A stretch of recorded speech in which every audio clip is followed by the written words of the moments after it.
we've been a model for a lot of that because of the work that Steve and people within the organization at DART have been involved in. He's also he's our member for the Transportation Research Board, which is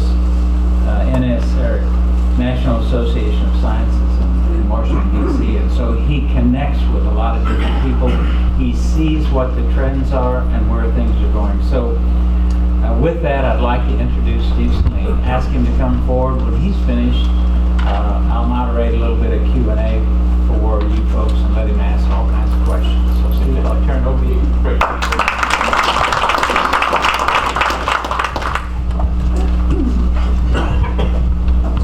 As it gets started, thank you very much, Gary, for the very nice introduction. I'm happy to do that for me tonight when I go home and introduce myself to my wife. She hasn't seen that.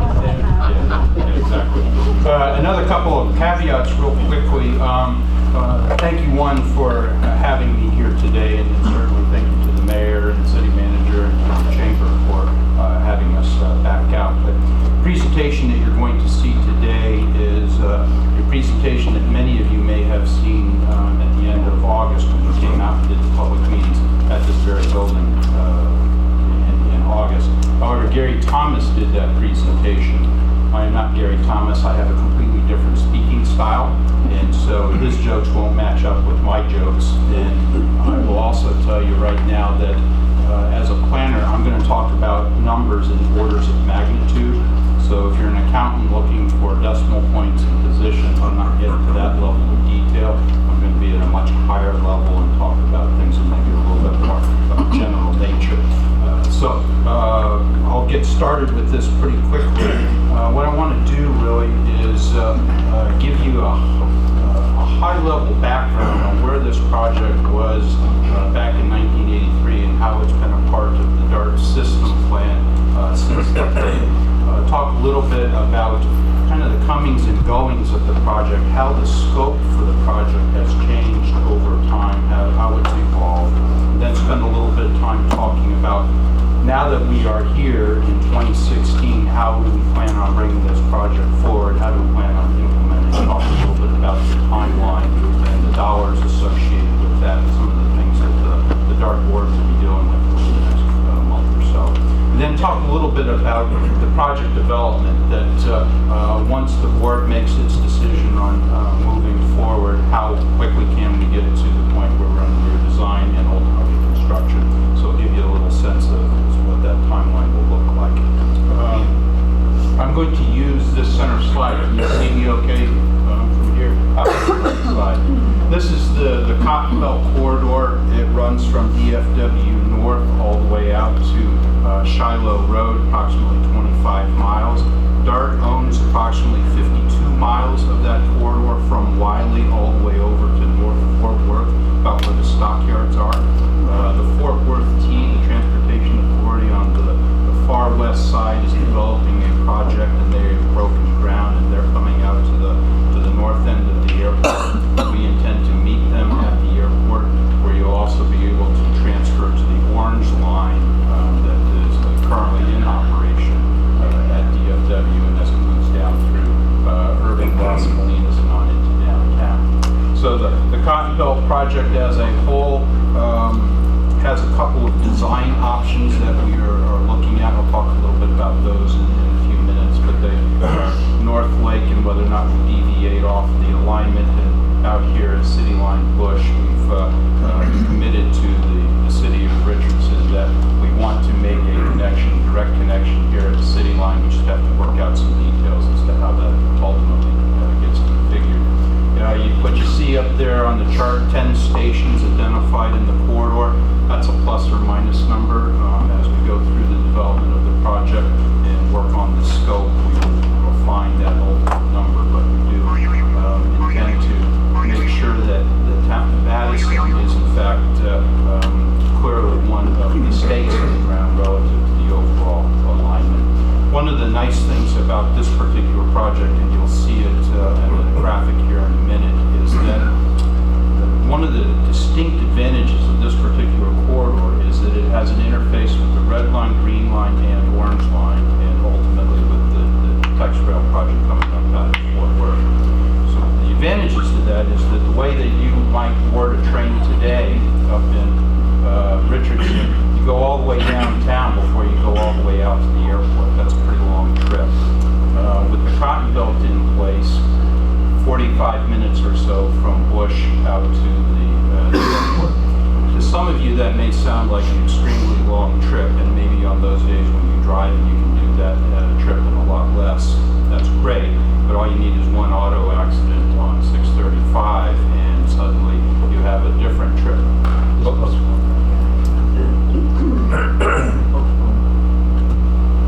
Thank you. Wondering why you were all kind of looking at me funny. That 45-minute trip is a dependable trip on rail, that there isn't anything that affects that rail operation. And so that timing is something that is subject to change again, depending on how many stations we ultimately have in the corridor. This is the Cotton Belt as we know it today.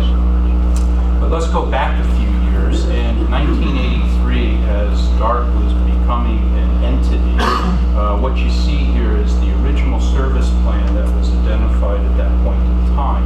You'll note that the Cotton Belt circled in red was a part of the early vision for the system. And what you see in yellow, green, and blue are distinct phases of time that those projects that are associated with those particular corridors would have been developed. And so this is the 83 vote, and what we would have taken is up through 2010 for those projects to be developed. And so the Cotton Belt shown in green would have been in the 2000, 2005, 10 time frame for development. We'll talk a little bit more about why that didn't occur. But what I will say is that when you look at this today, well, there's the red line. It's built out to far north Plano. Then you have the blue line out, and it even goes further into Rowlett today. You have the green line coming out onto the south side. You have the red and blue line coming down. We just finished the extension here to the South Oak Cliff to the University of North Texas Dallas campus. The TRE is in operation. The orange line is in operation out to the airport. The green line is in operation all the way up to Carrollton. So, required by law to tell you that we operate the longest light rail system in the country. We're at 90 miles.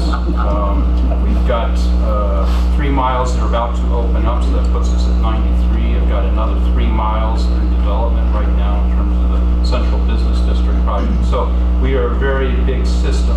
Some say, well, why are you so big? Well, because we have 13 cities that we're servicing.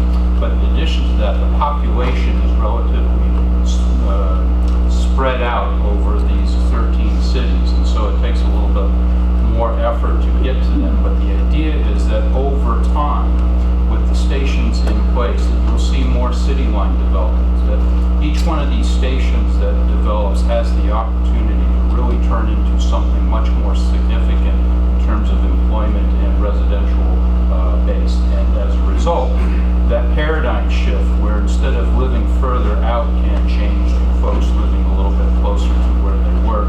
In addition to that, what we are all about is offering up opportunities and options for folks, that you don't have to get into your car and drive all the way across the Metroplex to get to work. You can, in fact, park your car in Fort Worth. You can take a train into downtown. You can take a train all the way up the city line. You're there. And the idea is, on those days that it works out for you, great. We understand that transit doesn't work for everybody on every day, but the idea is to make sure that we offer up as many options as you can possibly do. So that was the concept back in 1983. A couple of things happened on the way to the forum. So as we went through the development of the project, 1983, the service plan, 1990, we purchased that corridor, those 50 plus miles. In November of 95, this was the first project I worked on, we brought through a system plan where we said we wanted to develop the Cotton Belt project as quickly as we can to implement that service plan. And it was further ratified, if you will, in the regional plan that the RTC said,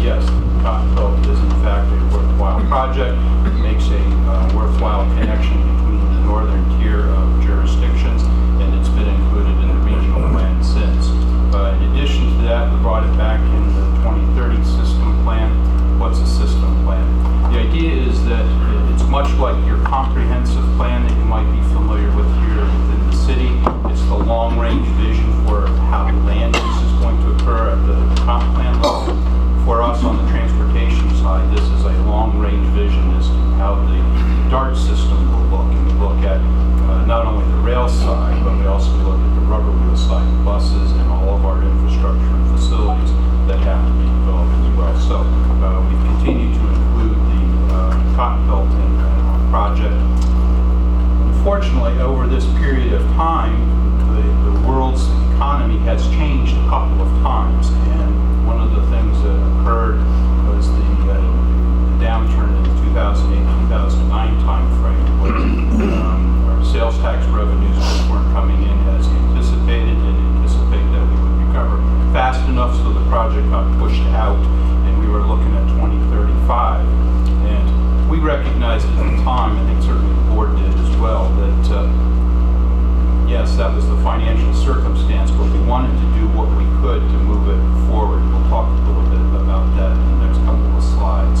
That starting in roughly the 2009-2010 time frame, working with the Regional Transportation Council, a couple of projects were initiated. Some of you may have worked on at least one of these. This is the conceptual engineering and funding study that the COG did. That they took a step back, big picture-wise, and based on the changed conditions from 1983 to where we are in that time, 2010, what kinds of land use patterns have taken place? What kinds of demographic shifts have there been? What's the need for a transportation corridor?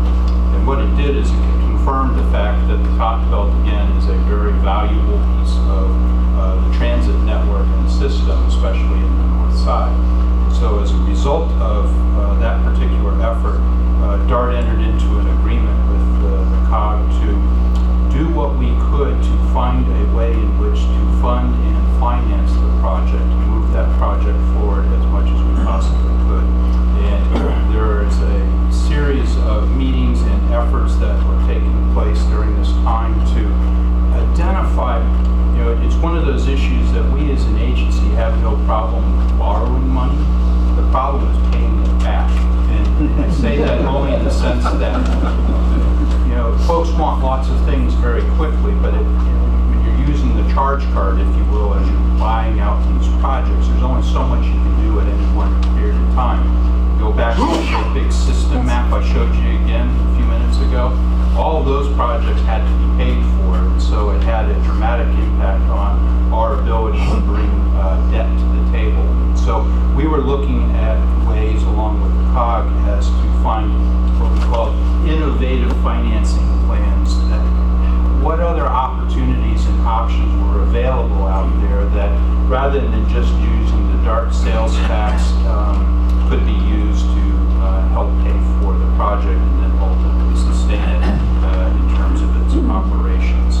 And so there were a handful of things that came up in terms of revenue streams and funding sources, a strategy that could be used. And one of the things that was identified is a series of concepts that property values could be used to offset the cost of the project.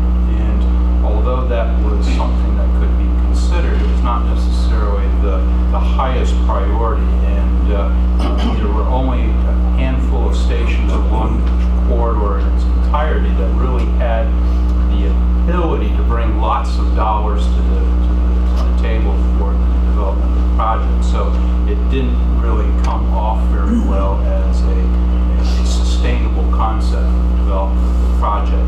So we also went to the effort of, well, is there a public-private partnership possibility that the private sector come in and bring money, and that what we would do is pay them back over time with what we call availability payments. And the idea was that if they could capitalize the project up front, they would own and operate it for a period of time until such time as we paid them back. We would take the ownership back on the corridor, and we'd be able to continue to operate. We had a proposal that was offered up, but it never really materialized. And one of the things that we hear a lot about is there are lots of folks that have lots of ideas about how to implement this particular project, but not all of those ideas fully come to fruition. And so we were kind of left standing there again, where we got lots of folks excited about a project being implemented, but we didn't really have anybody to bring the dollars forward to make it happen. So no firm funding proposals. No firm funding proposals were brought forward, and so we were kind of left again where we were standing. At the same time, to support that financing and funding initiative, I initiated the first level of true design on the corridor. What would it take to implement rail in the corridor, double track system with all of those stations? And as we got started in the project, we were stirring up lots of interest. And what became an issue, and I think it was Gary Slagel that helped us kind of see the light, which was, why are we stirring it up if we don't know exactly how we're going to implement and pay for this project? And so let's slow down a little bit and make sure that before we get out there too far, we know a little bit more concretely about what the project's going to be as we go forward. So we wrapped up the information that we had at the time, and we called it Alternatives and Environmental Considerations Report. Tongue twister, but it's a matter of not quite a draft EIS, but it's something that comes close to being the starting point for that effort. And that's really all this says, is that we looked at a wide range of design options and considerations. We looked at all kinds of ways to deal with the long list of environmental issues in the corridor, whether it's noise and vibration or water. We looked at doing it at grade. We looked at shallow trenches. We looked at tunnels. We looked at all kinds of things, especially in the North Dallas area, to try to mitigate some of the concerns that were being expressed by the residents in that particular area. One of the things that was generated as a part of the 2006 system plan was a resolution by the Dallas City Council that said, I'll show you some pictures here in a few minutes, that whatever you do, you have to bring forward a vehicle that is as much of a light rail vehicle as it possibly can be. That they didn't want what was considered push-pull technology, which we currently use in the TRE. And you've all seen that type of vehicle. It's a big locomotive that hauls 2, 3, 4 coaches. And what we were trying to do is to generate a technology that was not like that at all, but was more light rail-like. And I joked a few minutes ago that it's the cordless version of light rail, if you will, where the light rail system that we operate today that has the catenary that provides the electricity that powers the vehicles. What we were trying to do is to get away from having that catenary system, and so the vehicles that we have been engaged in developing, along with the Federal Railroad Administration and others, is a diesel engine that operates an electric motor. It's much like a Prius vehicle, if you will. Maybe it's a little more on steroids, but the idea is that the diesel engine only operates when it's necessary. The electric motor is what operates all day long. And the idea is that operate that in the corridor, that would go a long way towards mitigating a lot of the impacts that folks were concerned about. The vehicles are relatively quiet. I'll say relatively because until I can actually demonstrate that vehicle, nobody really believes me when I tell you they're quiet. The only thing that you really hear on those vehicles is the air conditioner. It's quiet. We'll talk a little bit about quiet zones in a few minutes. So we came up with the design options up in the corridor. We looked at those profile options in the North Dallas area. We thought that we were making good progress on that, and that generally becomes the starting point for the considerations and the discussion that we are having right now. Most of the cities along the corridor have all, I'll use the expression, bought into. They're very much in agreement that the Cotton Belt needs to be developed. It's a matter of the when and the how that we're kind of working through. And in March of 16, the RTC passed a policy that said that we want you to do regional rail. We want that to get moving, but if you can't get that moving in a reasonable amount of time, we want you to come back and look at bus and corridor.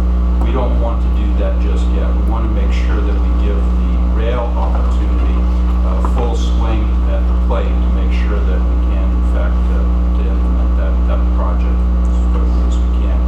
And based on where we are with the board right now, that we have looked at an infinite number of funding scenarios and financing strategies to implement the project. We think that we're in good position to advance that. I talked about 2008-2009 time frame a few minutes ago. One of the things that has clearly happened over the past handful of years is that we've been able to refinance debt, and as a result of that, we've opened up a tremendous amount of capacity within our own financial plan, and that's some of those dollars that will be used for this particular project. So, taking all of that back history, all those plans, all those studies, the engineering and work that we've done, based on all the possibilities on both the funding and the financing for the project, we think that we have arrived at a point where we can bring the project forward. And so we've proposed a starting point for the scope where from Plano to Richardson, so that roughly that 25 miles, with the two design options to make sure that City Line Bush is included as well as the Cypress Waters project, that it's a single track with passing sidings, that rather than spend the extra money to double track the corridor right now, we would operate with single track. So some of you are thinking, well, why single track? Is that safe? Those kinds of issues. It is. The TRE, when we first started operations, was a single track operation. It's been grown to a double track operation as traffic on the corridor and ridership warrants the extra track and the development associated with it. So kind of our starting point with the Cotton Belt corridor is maybe start with a single track with passing sidings, double track all of the stations, and see how it grows over time, and make sure that obviously we would be able to operate within the corridor. Again, number of stations, roughly 10, 11 stations, depends on ultimately the project development. 30-minute headways, what does that mean? That at one point along the alignment, a train would be going by every 30 minutes during the peak time of the days. So that's roughly that 7 to 8:30, 9 o'clock window in the morning, and maybe about 3:30, 4 o'clock in the afternoon to about 6 o'clock in the evening. That would eventually work its way to about a 20-minute headway, again, as warranted going forward. In terms of the vehicle, this is that vehicle that we've been working on. This is what the Fort Worth Transportation Authority just purchased. They have, I think it's 4 vehicles that are scheduled to start arriving in about a year. And the vehicle is clearly not a locomotive as you look at it. It's not your typical vehicle locomotive-wise. There is an engine that's just off the street. It's embedded within the vehicle itself. This vehicle is roughly about 200 feet in length. It's articulated, so it's the size of 2 of our light rail vehicles, and we run most of our train sets as 2 vehicles, so it's about the same length. You'll note that it doesn't have any contact system up above. It's a low floor vehicle, meaning that you roll on, roll off at each of the doors along the side. One of the reasons why we have to go with a vehicle that is similar to this as opposed to a light rail vehicle is that in the Cotton Belt corridor we still have to exist with freight trains, and so we have to make sure that the vehicles that we operate are in fact able to deal with a freight train should there be an accident. And these types of vehicles have in the too much detail, right?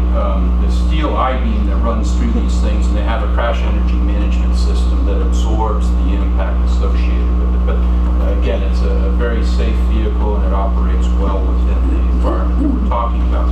But it is essentially the same size, weight, length as a light rail vehicle that we currently operate today. So this is, I think, where Gary typically says that the planning staff said don't show any pictures. And we've got pictures. What Gary wants to highlight for you is some things to think about. We aren't preconceiving what the corridor will ultimately look like when it's developed, but to help folks start to visualize when we talk about a single track, double track system, what does that really mean? So Dart owns typically about 100 feet of right-of-way along the Cotton Belt. A couple places it's a little bit wider, a couple places it's a little bit narrower, but just generally speaking, it's about 100 feet. What we're proposing is hike and bike trails on either side, maybe on both sides. It's again a matter of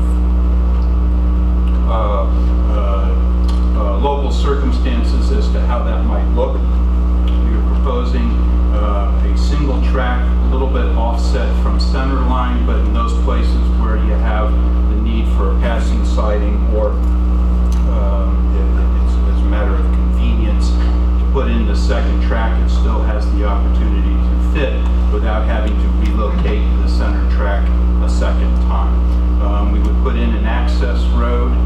The reason we need to have that is so that we can provide service to the vehicle and certainly for emergency services as well. We've talked about putting large 14-foot walls on either side of the corridor. So immediately what we're doing is we're taking that 100-foot right-of-way and shrinking it down as much as we possibly can to provide for trees, vegetation, walls, as well as the hike and bike trails in the corridor. So we're trying to soften our image as best we can. The idea is to also provide for connectivity. Again, imagine, if you will, Shiloh Road all the way into downtown Fort Worth on a hike and bike trail. Much of that already exists over on the west side in Tarrant County, but we can connect into that as well as any of the rest of the hike and bike systems that you might have here in Richardson. So here's some additional graphics that again begin to help you visualize what it is that we're talking about. That's the vehicle. It's again very much like a light rail vehicle. Walls along the corridor. They're stepped down for visibility out of the operator's cab. Hike and bike trail, and many of the properties along the corridor either have a stockade fence or a cinder block wall, something like that. I wouldn't anticipate that we would do anything to those walls, but we would create this green space in the right-of-way to be able to allow for folks to use the Dart right-of-way for other purposes. Can't really see it in this graphic, but we'll come to this in the next illustration. We are proposing quiet zones. We work with, in this case, the city of Richardson to make sure that the trains, as they come up, and I talked about the noise, the air conditioners sound like air conditioners, but one of the things that we want to do is minimize our impact as much as we possibly can to the community. We want to be good neighbors, and so there is an opportunity for quiet zones where trains coming up to an intersection do not blow horns, but because of quad gates and unmountable barriers and other devices that are at intersections, it makes it safe not only for the operators of the train to go through an intersection, but for pedestrian and vehicular traffic to also interface appropriately with the vehicle. There's been an awful lot of discussion about kids having to cross the tracks to get to their elementary school. We have that all throughout the system. It isn't a big deal. It's one of those things where we have a safety program. We work with the schools to make sure that kids understand when to cross, when to not cross. But the gates can be set up so that it becomes a barrier for kids crossing and they don't get a chance to do something silly that we all regret. So we will do all we can to minimize the impacts and become, again, good neighbors in the corridor. Happy, smiley kids on their way to school. Maybe it's on the way home from school.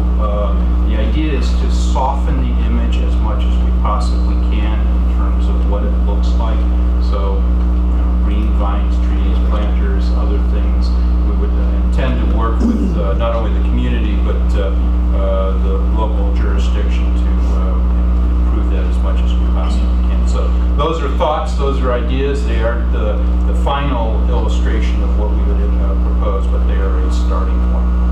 So let's talk a little bit about the money side.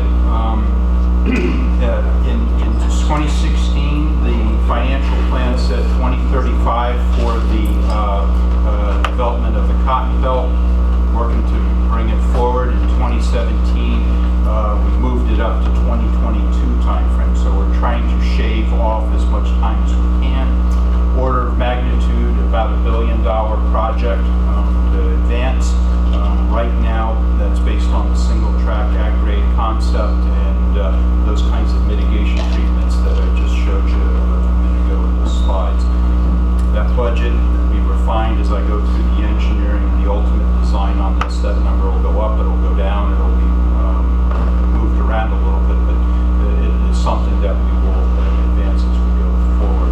And again, I mentioned this, that based on the work that the Chief Financial Officer has done and the work that we have done relative to cost estimating for the project, we think that it is clearly doable within the financial plan. A lot of detail in these numbers. I think the bottom line is for us is that we have a number of funding sources, pennies, if you will, relative to the overall debt issuance that we would be looking at for roughly $1 billion project. 20-year total is the 2-point number, but that includes all of the sources. Now, those sources want to talk a little bit about a few of them because some of them are significant.